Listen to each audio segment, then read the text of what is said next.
कि कांग्रेस पार्टी इस ऑर्डिनेंस के, इस एक्ट के और दूसरों के भी बहुत खिलाफ है। ये लोगों के खिलाफ है, ये गरीबों के खिलाफ है। केंद्र सरकार ये कहने की कोशिश कर रही है कि साहब 100 रुपया अगर किसान से कोई चीज 100 रुपए पे ली जाती है, वो जब तक 199 रुपीज पे होगी, मतलब 199 रुपए तक होंगी, तो केंद्र सरकार नहीं कुछ कहेगी। जब 200 से ऊपर चली जाएगी तो देखेंगे।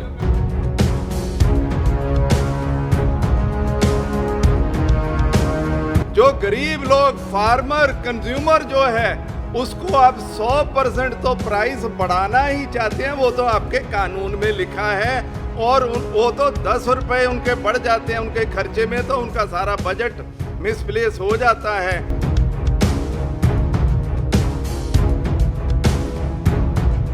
अगर किसान ने 100 रुपए पे चीज बेची, वो जब तक 150 पे नहीं हो जाएगी तो आप कुछ नहीं करेंगे।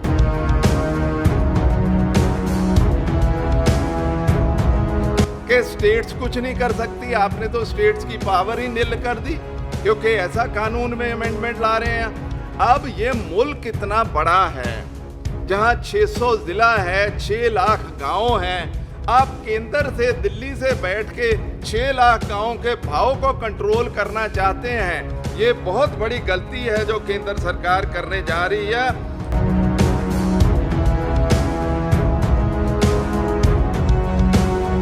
किसान क्यों सड़कों पे है? मैं केंद्र सरकार से पूछना चाहता हूं। पंजाब गवर्नमेंट ने और सारी पॉलिटिकल पार्टियों ने रेजोल्यूशन पास किया और फिर विधानसभा में इन तीनों ऑर्डिनेंस के खिलाफ और इलेक्ट्रिसिटी एक्ट के खिलाफ किया। हमारे दोस्त पार्टी जिनके प्रधान आज यहाँ बैठे हैं, वो उसमें एब्सेंट हो गए और मैं उम्मीद करता हूँ कि आज वो इस एक्ट के और फार्मर्स ऑर्डिनेंसेस के खिलाफ बोलेंगे। थैंक यू चेयरमैन सर, मुझे मौका देने के लिए।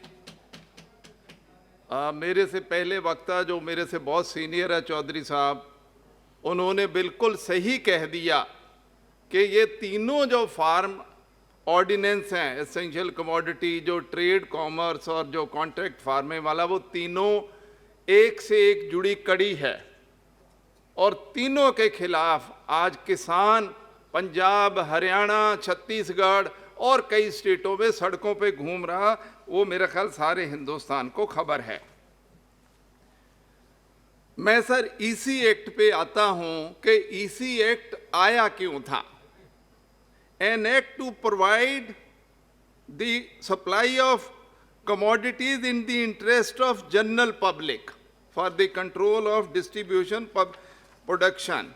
मैं ज्यादा नहीं पढ़ रहा हूं, उतना ही पढ़ के छोड़ रहा हूं। और सेक्शन 3 जो मोस्ट इंपॉर्टेंट है, क्या कहता था, जिसमें अमेंडमेंट है,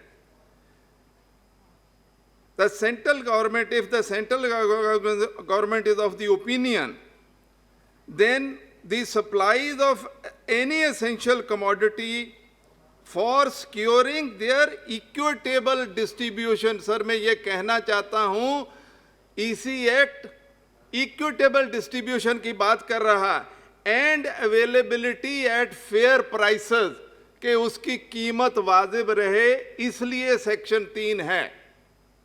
और अब क्या हो रहा है, मैं अब जो अमेंडमेंट हो रहा है, अमेंडमेंट क्या है? अमेंडमेंट कह रहे हैं, not with standing anything contained in sub section 1,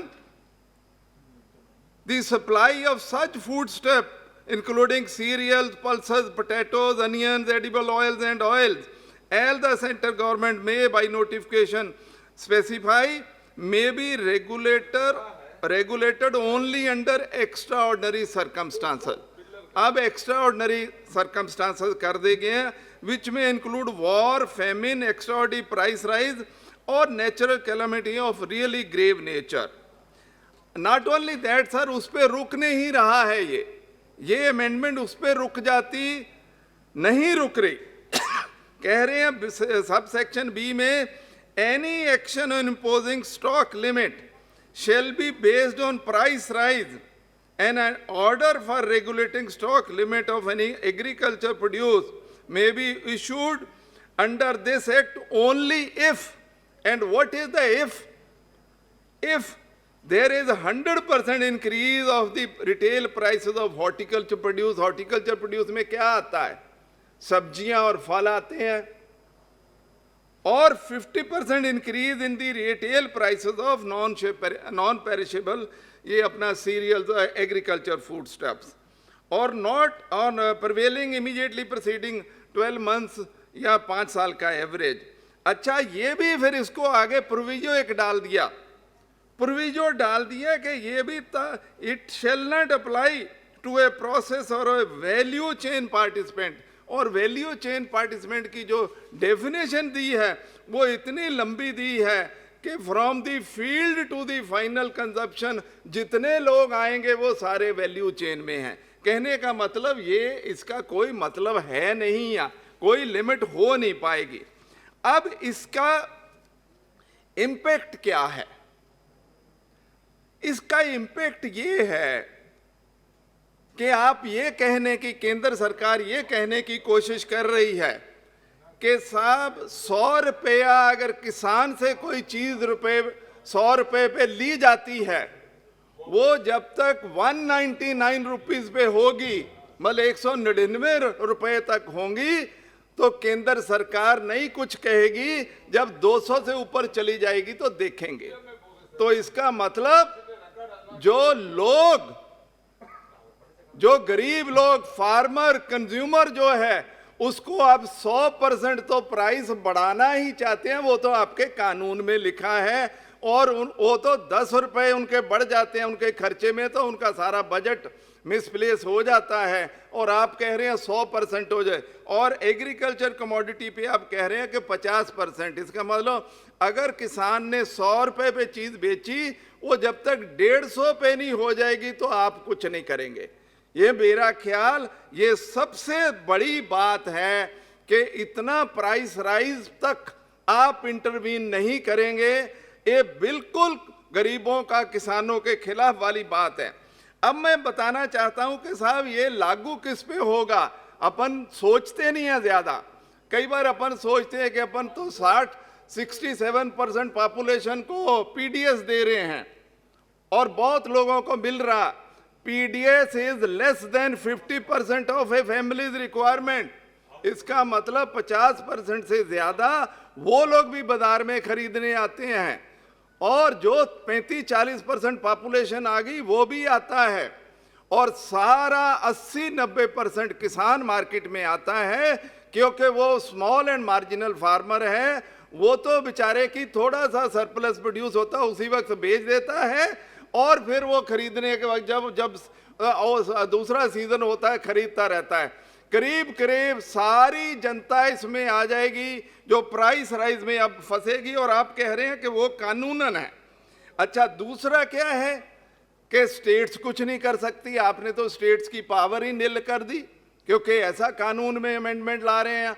अब ये मुल्क इतना बड़ा है, जहां 600 जिला है, 6 लाख गांव हैं।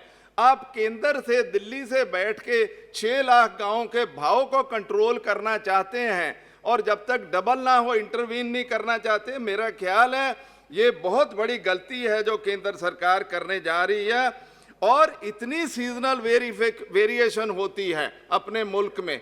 जब मैरिज वाला सीजन आता है, जब शादियों वाला सीजन आता है, जब फेस्टिवल वाला सीजन आता है, तो डिमांड बढ़ती है, प्राइसेस बढ़ते हैं, और हमारा कोई कंट्रोल नहीं रहेगा। ये बहुत बड़ी बात है। और आप इसमें फायदा किसको देना चाहते हैं?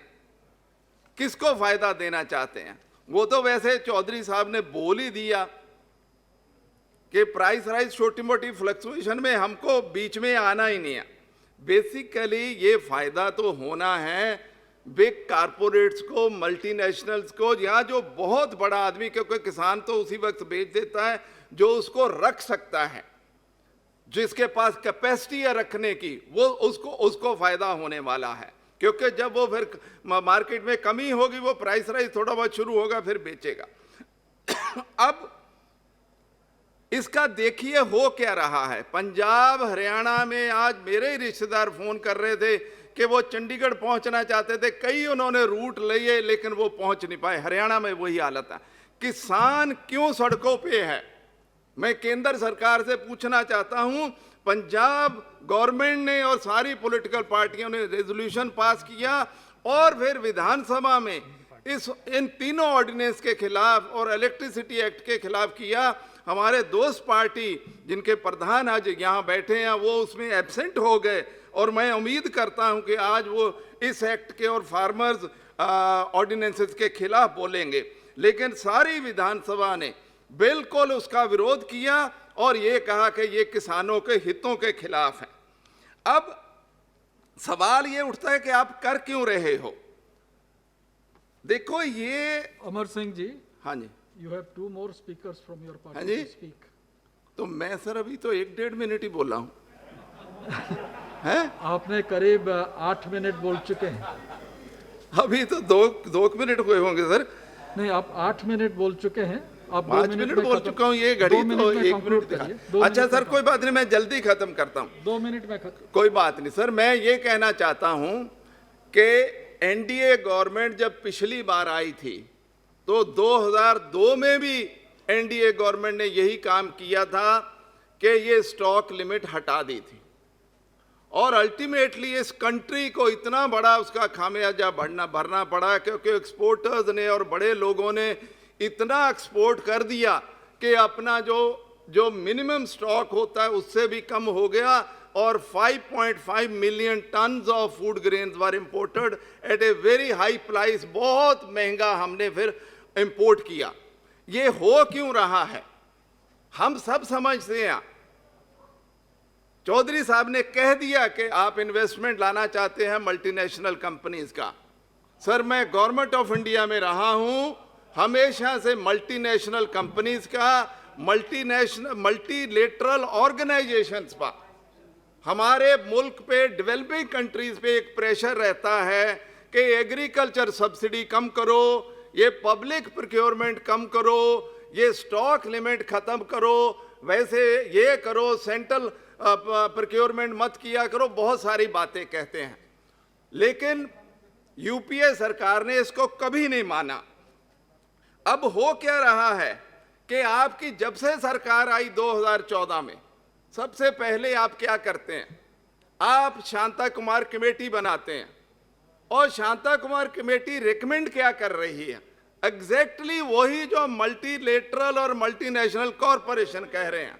एफसीआई को अनबंडलिंग करो, पब्लिक प्रोक्योरमेंट कम करो, जो नेशनल फूड सिक्योरिटी में एक्ट में 67% देते हैं उसको 40% करो, प्राइवेट इन्वेस्टमेंट बढ़ाओ। और उतना ही नहीं, उसके बाद आप 2018 में एक नई और स्कीम लाना चाहते हैं, लाए आप। मैं मंत्री जी से उस पर सवाल चाहूंगा। एक पीएम आशा करके स्कीम लेके आए 2018 में। पीएम आशा में 3 सब स्कीम है और वो सारी की सारी यही थी कि इसको खत्म करना है, प्राइवेट इन्वेस्टमेंट लानी है। मैं सर बेनती करना चाहता हूं कि कांग्रेस पार्टी इस ऑर्डिनेंस के, इस एक्ट के और दूसरों को भी बहुत खिलाफ है। ये लोगों के खिलाफ है, ये गरीबों के खिलाफ है। हम इसको बिल्कुल इसका विरोध करेंगे। ये सरकार बिल्कुल गरीबों के खिलाफ है।